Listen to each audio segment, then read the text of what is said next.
Welcome to Sports Podcast Weekly. This is just how it's getting right into sports news. So, I know I'm late to the Mika Fitzpatrick and Jalen Ramsey trade, so let's get right into it. So, there was back and forth saying, oh, this is a bad trade for Pittsburgh, this is a bad trade for Miami, blah, blah, blah, blah, blah. So, let's get right into this right now. So, a lot of emotions, a lot of drama. This is like pretty much the Anthony Davis looking good Doncic situation. Sorry. And basically, it is so stupid that it's stupid. Like, this is the worst trade that the Steelers has ever done. Like, I'm a Browns fan. This is how I feel when we do stupid stuff. The Browns do stupid stuff every time. And good news about the Browns stadium, by the way. But now let's get back into this Mika Fitzpatrick and Jalen Ramsey situation in this trade. So basically, Mika Fitzpatrick going back to Miami. What a coincidence. He used to be a Dolphin, now he's going back into the scheme in Miami's defense. But Jalen Ramsey is going to the Pittsburgh defense, and he's saying, I might not fit in that scheme or anything.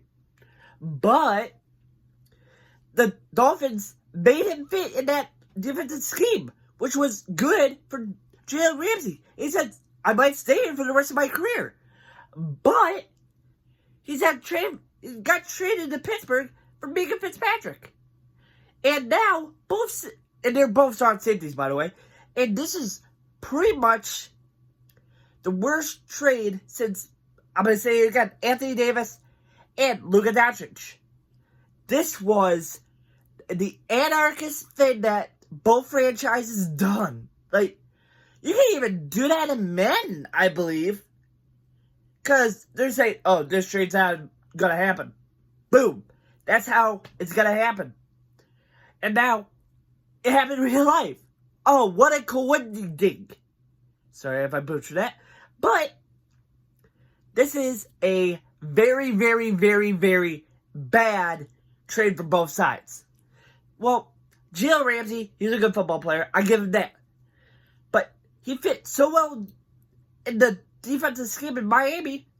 And the NFL said in a report to ESPN by a guy who wrote this, saying there will be less drama in the locker room because of Jalen Ramsey.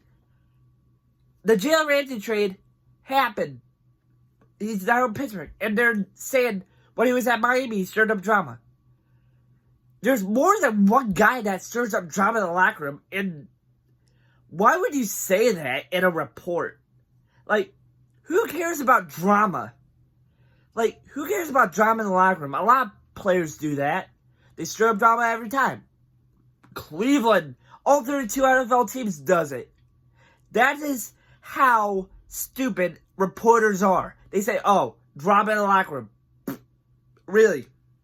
Really? That's how it's gonna be clarified? Clarified there was drama? And there's more stuff too to it. Like, he did this and this and this and this. Like, he's a hard-working player. And basically you're butchering. There's gonna be drama in the locker room now in Pittsburgh because he got traded there? Oh, please. Mike Tomlin loves drama. He lives drama. He loves drama in the locker room because he makes the players better. He makes everything better. I hate the Steelers half to death because I'm a Browns fan and I hate the Steelers. Case in point, and I hope the Steelers do good with Jalen Ramsey, but if he does bad against Cleveland, that's good for the Browns because we will have triumph against them, against their defense. But Jalen Ramsey, he's a good player. I believe the Steelers are trying to work around how to fit him in the scheme, and I think that's going to be a really good situation for them. But there could be a situation where he doesn't and say, hey, I don't fit in this scheme.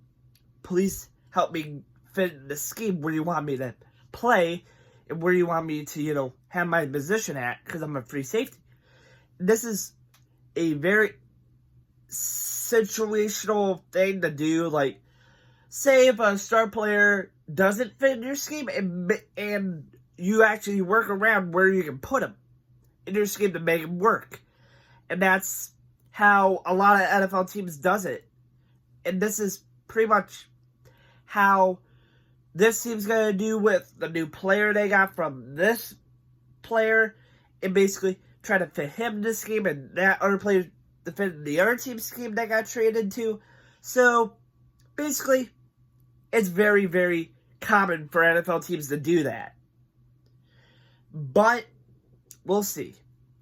And other great news, I'm going to go back to the same part. The Cleveland Browns have officially got money for the Cleveland Browns' new stadium opening in 2029, Huntington Bank Field in Brook Park, near the near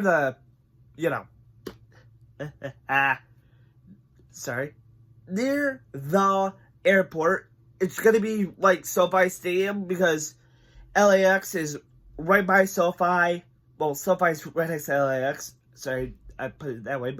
But basically, it's going to be underground stadium. I think 70,000 seats is the capacity. And it's going to be a very nice stadium. Very nice outdoor area will be built as well. Hotels, restaurants, other cool stuff for like families, kids alike, younger kids. And basically, being a Cleveland Browns fan in that year, hopefully, will be great because now we're going to have all sorts of stuff that will come to Cleveland.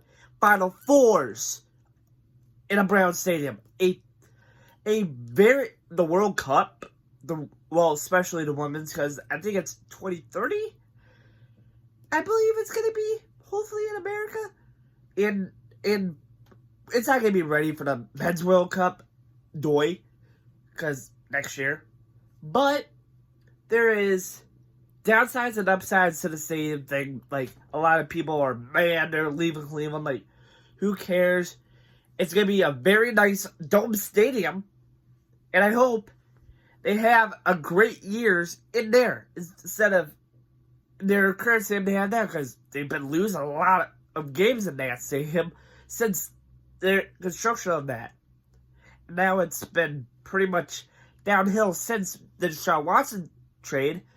But I believe the Browns are going to have great years in that stadium left until they move into their new stadium and hopefully win more games than their old one. So, we'll see. Thanks for watching this Sports Packers Weekly. Signing out. Hit that like button, hit that subscribe button, and hit that notification bell. If you're not subscribed yet, please subscribe. I need it. Please!